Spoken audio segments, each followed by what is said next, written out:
In this lecture, let us talk about depth of modulation or modulation index. Okay, so modulation index indicates the fact that the waveform either will touch or does not touch the time axis. Basically, it indicates the fact that what is the relative variation of the envelope from maximum to minimum values. How much it varies from maximum value to minimum value. What is the maximum value and what is the minimum value. So, this can be captured by using a term called depth of modulation. So, let us define this parameter precisely. We denote this parameter by mu.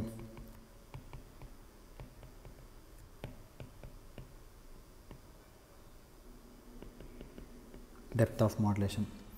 It is defined as follows: the maximum value of the envelope minus minimum value of the envelope divided by the sum of maximum value of the envelope and minimum value of the envelope. Okay, so as I said, E of t is the envelope of the modulated signal.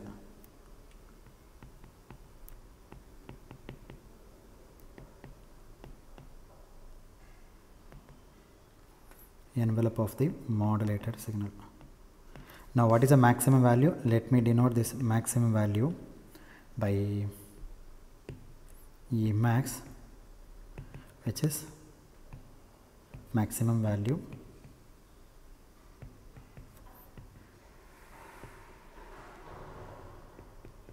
envelope. E of t, you put a minimum value of the envelope.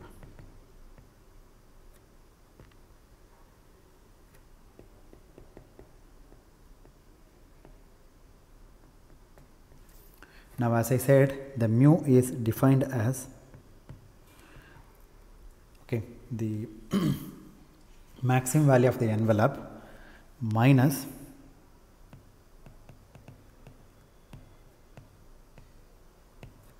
minimum value of the envelope divided by sum of these two.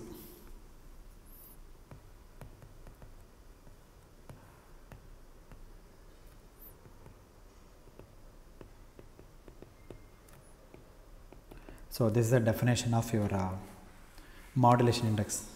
Now, how do you find out this maximum value, minimum value from the given figure? Suppose, let us say, as I said, for the sake of argument, I am using a m of t like this. Then 1 plus m of t will be like this. Let me call this as E of t, and you multiply with the a cosinus what will carry here like this. Then once you multiply these two guys, then this figure is wrong. So like this.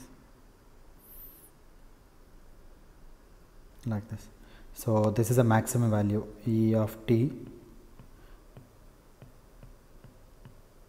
maximum value, and this one is E of t, minimum value. So find out the maximum value. This one max and this one minimum. You sum them in the denominator, and put it in the denominator and take the difference and put it in the numerator. That is called your modulation index. Now, you can think of this formula as follows. What you do, you divide by 2 in the numerator and divide by 2 in the denominator. So, E of t maximum minus E of t minimum whole divided by 2. In the denominator, E of t maximum plus E of t minimum whole divided by 2. Now the numerator is half of this value. okay, which is one-sided excursion. So E max minus E min. So this is a maximum value here in this wave. Where is a waveform? Yeah, maximum waveform, and this is a minimum waveform. If you take the difference, then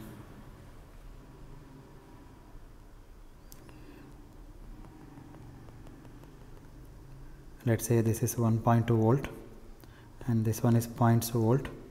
1.2 minus 0.2 volt divided by 2, which is 0.5. So the 0.5 is center point. 0.5 plus 2 becomes 0.7. So this becomes 0.7. So this 0.5 indicates so halfway between the maximum and the minimum. Okay, therefore the numerator is half of the peak to peak value, okay, which is one sided, and that is one sided excursion. What about the denominator? You can think of the denominator as twice the mean value. Okay, so mean value means you just add these two guys and divide by 2. Okay, so the numerator is the total excursion by 2 and the denominator is mean value of the modulation index.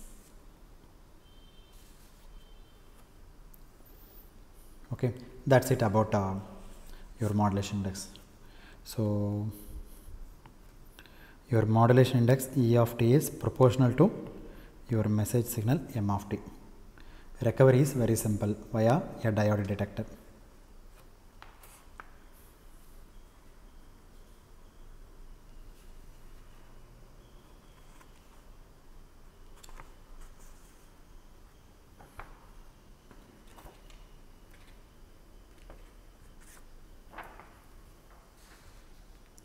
So half the peak to peak excursion divided by the mean value of the envelope, giving the modulation index and called the depth of modulation. So clearly, if your condition mod of M of t is less than 1, then what you can say about this ratio? Your mu, this mu is less than 1. You can prove this, it's a very simple proof. Okay, so if M of t is less than 1, then it implies mu is less than 1. Okay, and sometimes we express this mu in terms of percentage. Particularly if it is 1, then we call it, in case if mu is equal to 1, we call it a 100% modulation. If it is mu is less than 1, we just multiply it by 100. Let's say if mu is equal to 0.7, 0.6, then there is a 60% depth of modulation.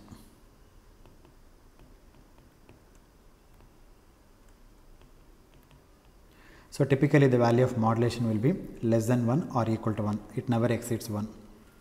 So M of t must be less than 1 and mu must be less than or equal to 1. So this is a condition for distortionless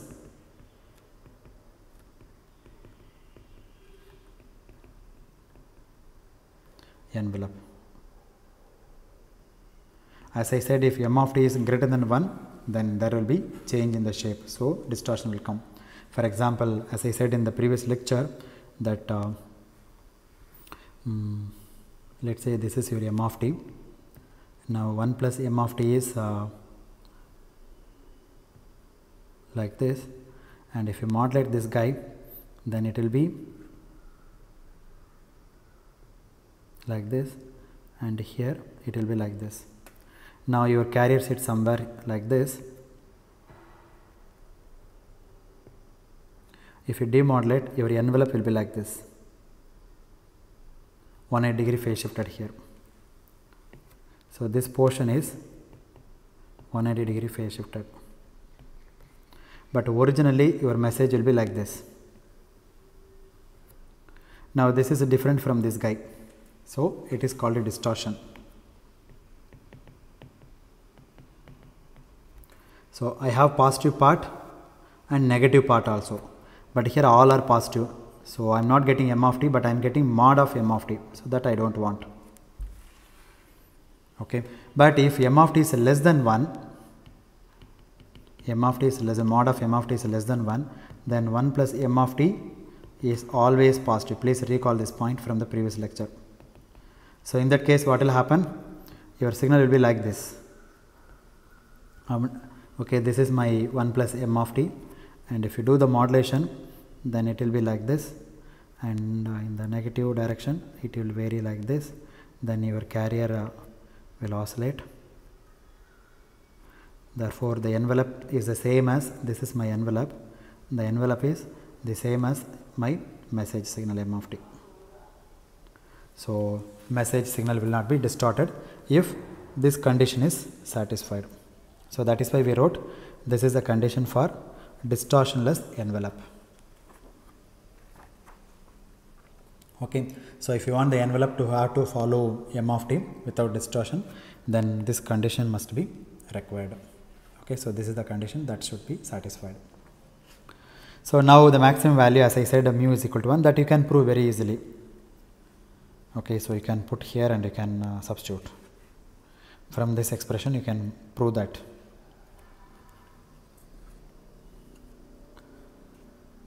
E of t equal to a times 1 plus m of t, then you can substitute and you can prove that.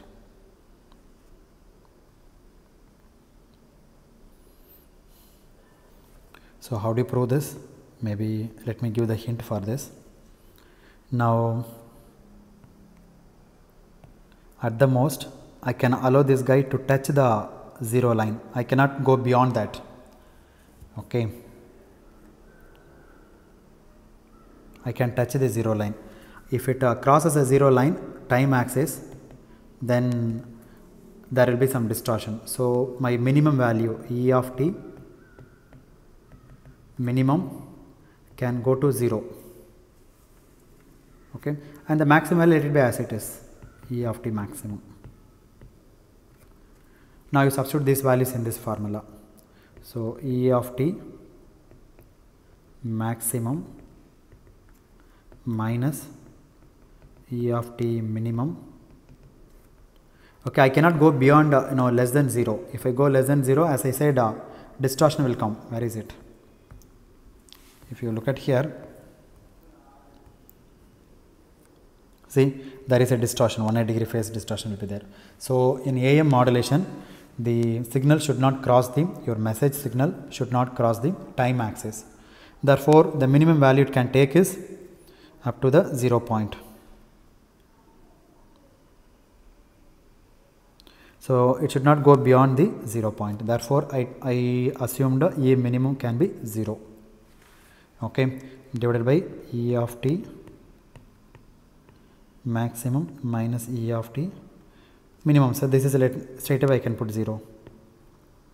Okay, so this is 0 and this is 0, so it can be 1. So that is my mu. So the maximum value of mu will be 1. Okay, so that's it about modulation index. Now let us talk about transmission bandwidth requirement, how much bandwidth it requires and all those things.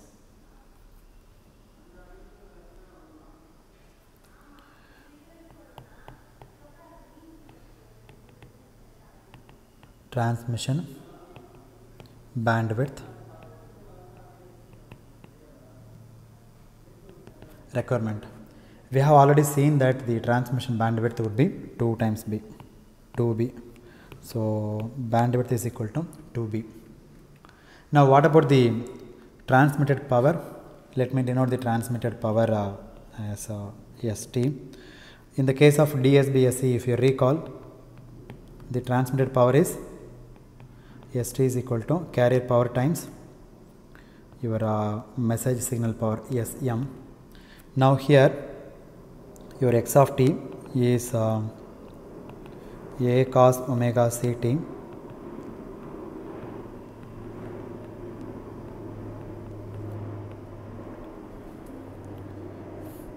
Now what is the power of this guy? This we already calculated in the DSB-SC case. That is going to be SC times SCM. Please recall from the previous lecture, one of the previous lecture. And what is the power of this guy? A square by 2, that is the carrier power, and ST. Therefore S suffix t is equal to SE plus SE and SM. This is a transmitted power of AM system with carrier. What is SE? Carrier power. And what is SM? Message power.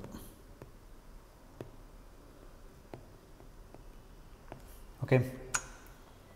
Now this message power is a useful power, okay, from the point of view of carrying information of interest. So this part is useful power.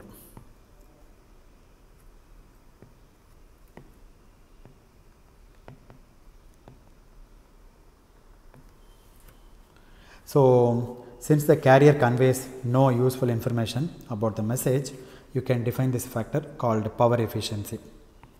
So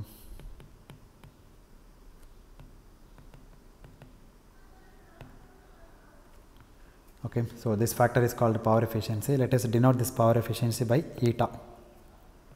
So eta is equal to useful power. What is the useful power? SC times AM divided by SC plus SC and SM. Okay, now typically this will be less than or equal to 50% for any message signal.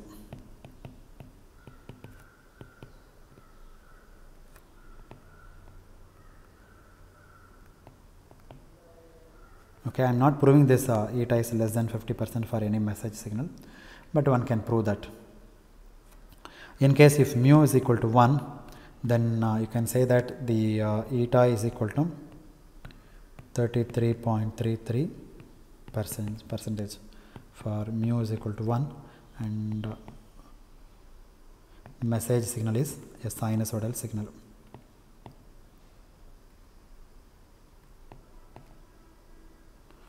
It's very easy to can show this one. Okay, so you can take your message signal to be your sinusoidal signal, and one can show that eta is equal to 33.33%. It's a simple exercise, you can do that. Okay, so the efficiency is of the order of 33.3% with modulation index mu equal to 1 for sinusoidal modulating signals.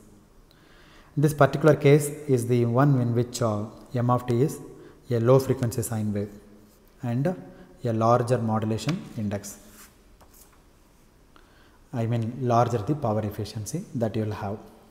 So 33.33% is the maximum power efficiency that you can achieve with the sinusoidal signal as a message signal. So the largest power efficiency that you will get in this case is about 33%. In general, for arbitrary waveform, it cannot be more than 50%. That can be sure, because that will always be less than 50%. Therefore, there is a significant power inefficiency involved in this process. Okay, so one very relevant question to ask at this stage is for any communication system, there are two important resources. What are they? Power, and the second one is bandwidth. Okay, the power that you transmit and the bandwidth. But in AM modulation, we are trying to waste the power. So one would like to do such a thing unless one gets something significant out of that. So simply we can think of, or we can get out of this is the fact that the receiver is extremely simple. For that is the only reason we are spending huge amount of power. We are pumping huge amount of power because it makes the receiver extremely simple. And that kind of thing is useful if you have one odd transmitter and perhaps the millions of receivers. That is hundreds of thousands of receivers. For example, if you take your broadcast applications, you will be having only one transmitter, but around you there are many more many receivers. So in such a case, it is worthwhile to spend a huge amount of power. Okay, so in that case, if we waste the power at one location, is perhaps worthwhile.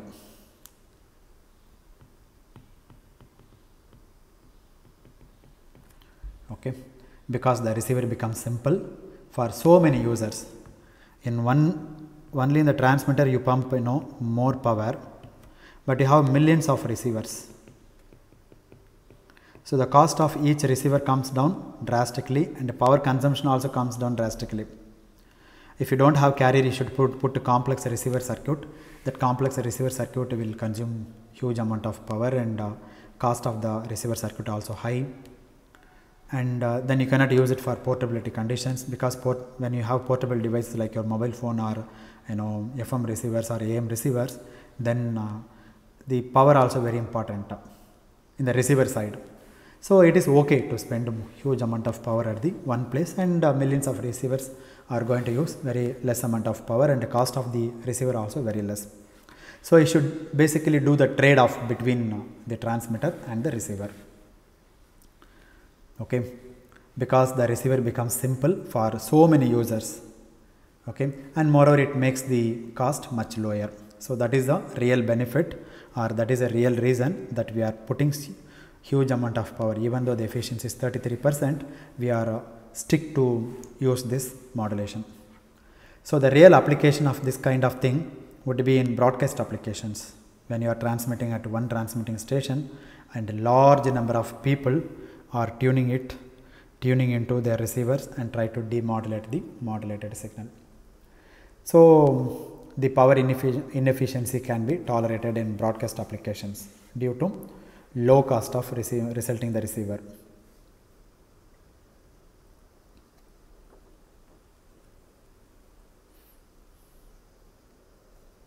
In case if you have some point-to-point communication, then don't do this. Okay, one receiver and one transmitter, then this type of modulation is useless, because your efficiency will be very, very less.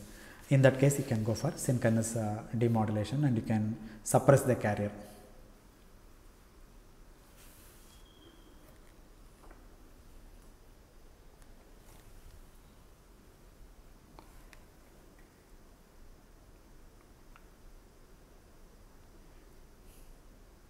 Okay, so let me stop at this point. In the next lecture we will talk about demodulation of AM signal.